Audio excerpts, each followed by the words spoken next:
Extremism है।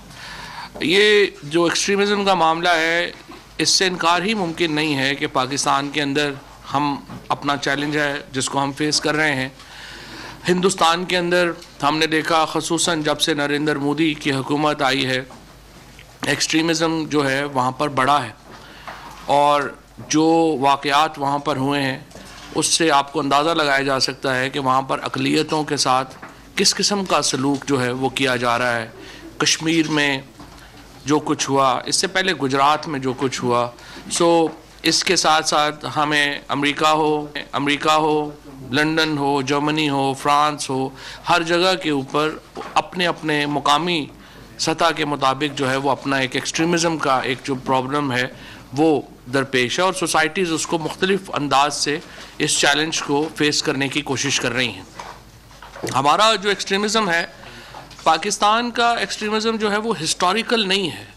हम अगर देखें तो पाकिस्तान जो अगर प्री पार्टीशन में आप चले जाएं और थोड़ा तारीख़ में चले जाएं तो नॉर्थ इंडिया या ये हमारा जो इंडस वैली है या पूरा जो हिंदुस्तान है, यहाँ पर जो तरवीज हुई मज़हब की वो कोई तलवार के ऊपर तो नहीं हुई। हमारे यहाँ तो जो तरवीज हुई वो सूफ़ियों की तालीमात के ऊपर हुई थी, बुज़ुर्गान दीन की तालीमात के ऊपर हुई थी। और जो सूफ़ी की जो बुनियादी शर्त है, आप समझिए कि तबलीग की, वो टॉलरेंस है। अगर एक टॉलरेंस ना हो तो वो फिर तालीम ही नहीं रहती है।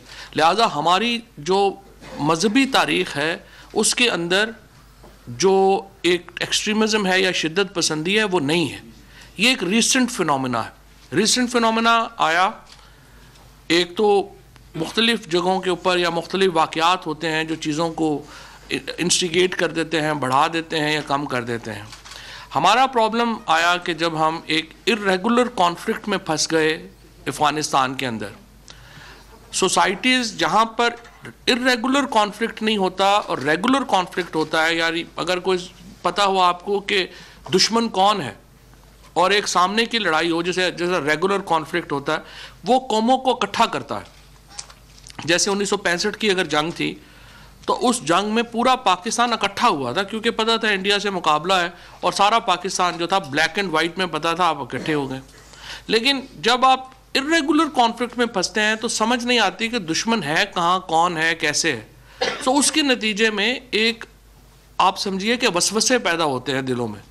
और इतना लंबा अरसा इर्रेगुलर कॉन्फ्लिक्ट में पाकिस्तान रहा कि ये सिर्फ पाकिस्तान ही की कौम थी और हमारी ही रेजिलियंस थी कि हम इस इर्रेगुलर कॉन्फ्लिक्ट से बच के अब बाहर निकल रहे हैं और निकल आए हैं ऑलमोस्ट, अल्हम्दुलिल्लाह।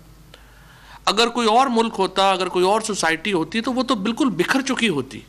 हमने मिडिल ईस्ट में देखा है कैसे जब इर्रेगुलर कॉन्फ्लिक्ट शुरू हुए हैं, सेक्टेरियन कॉन्फ्लिक्ट शुरू हुए हैं, वो पूरे मुल्क ही तबाह बर्बाद हो गए, वो टुकड़ों में बट गए।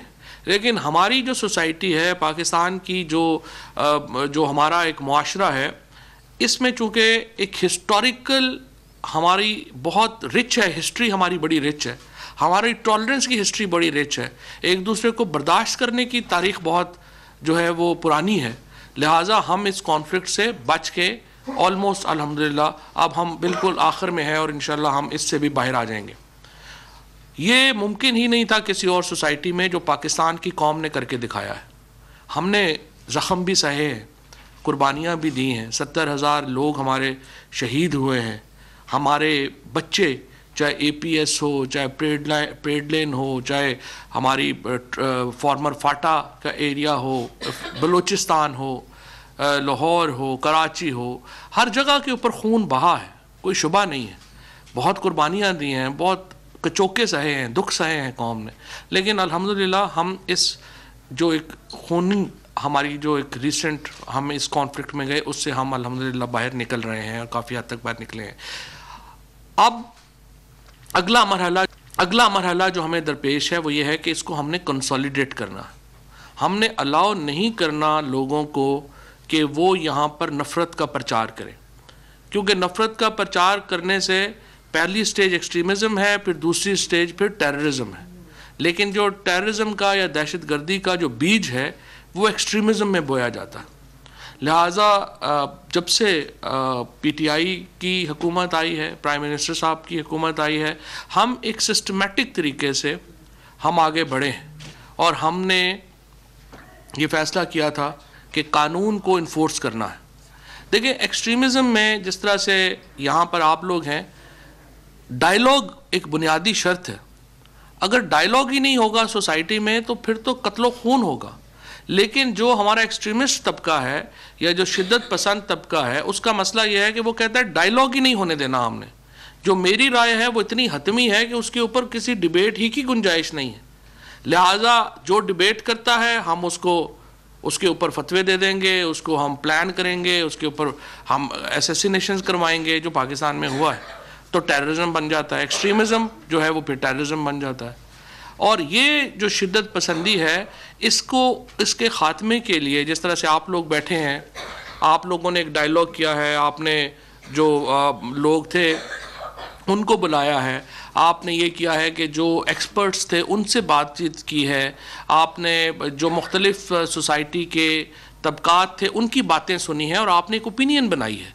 और ये ओपिनियन तब बन सकती है जब आप दूसरे को अलाउ करेंगे कि वो अपनी ओपिनियन एक्सप्रेस कर सके। एक्सट्रीमिज़म ये है कि जहाँ आप दूसरे को उसकी ओपिनियन एक्सप्रेस ही ना करने दें। अब यहाँ पे रियासत का रोल आता है। कोई रियासत ये अलाउ नहीं कर सकती।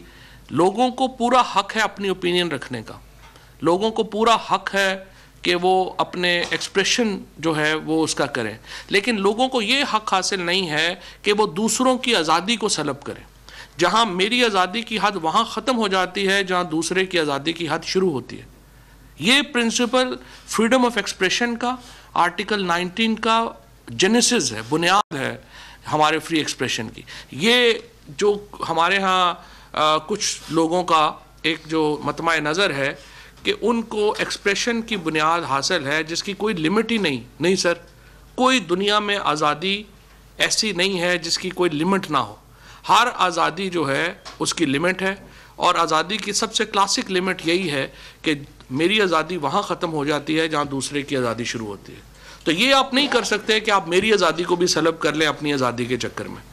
तो इसके लिए हमारे यहाँ कवानीन हैं, उन कवानीन के ऊपर अमल दरामद कराना एक चैलेंज था, एक चैलेंज रहा है। और वो चैलेंज इसलिए रहा है कि जो हमारी सियासी हालात थे वो, और जो सिक्योरिटी हालात थे वो उसको केटर नहीं कर रहे थे। और हम जिस तरह से मैं अर्ज़ कर रहा हूँ एक इर्रेगुलर कॉन्फ्लिक्ट में थे बहुत अरसा। तो जब हम उस इर्रेगुलर कॉन्फ्लिक्ट से निकले हैं, अब रियासत की ये ज़िम्मेदारी है कि हम अपने उन कवानीन को इन्फोर्स करें। हम अलाउ नहीं करें किसी को कि वो हेट स्पीच करे। अभी हमने हेट स्पीच को काफ़ी हद तक फॉर्मल मीडिया के ऊपर जो है वो उन्होंने रेगुलराइज़ किया है, और मैं बहुत शुक्रगुज़ार हूँ जो हमारा जो फॉर्मल मीडिया है उसका उन्होंने बहुत अच्छे तरीके से इसको ताउन किया हमारे साथ, और हमने हेट स्पीच को फॉर्मल मीडिया के ऊपर काफ़ी हद तक कम कर लिया है। और मैं आज आपको मुझे खुशी है ये बताते हुए कि हमने अब एक नेक्स्ट स्टेप में मैकेनिज़्म तैयार कर लिया है जहाँ पे हम सोशल मीडिया के ऊपर भी हेट स्पीच को कंट्रोल कर पाएंगे। हमारी जो एजेंसीज़ हैं, FIA है, दीगर सिक्योरिटी एजेंसीज़ हैं, उनका एक वर्किंग ग्रुप बैठा। उस वर्किंग ग्रुप में हमने ये कैपेबिलिटी लेनी थी कि हमारे जो सोशल मीडिया के ऊपर फेक अकाउंट्स के ज़रिए जो हेट स्पीचेस चल रही हैं, हमारा प्रॉब्लम इस वक्त जो हो रहा है वो ये है कि डिजिटल मीडिया जो है वो टेक ओवर कर रहा है फॉर्मल मीडिया को। लिहाजा इम्पॉर्टेंट ये था कि हम इसको रेगुलराइज़ करें।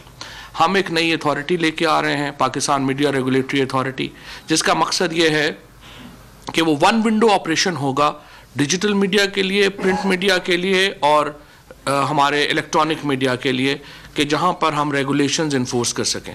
प्रॉब्लम ज़्यादा फॉर्मल मीडिया से ज़्यादा प्रॉब्लम इनफॉर्मल मीडिया का है, जो कि जल्द ही रिप्लेस कर जाएगा फॉर्मल मीडिया को।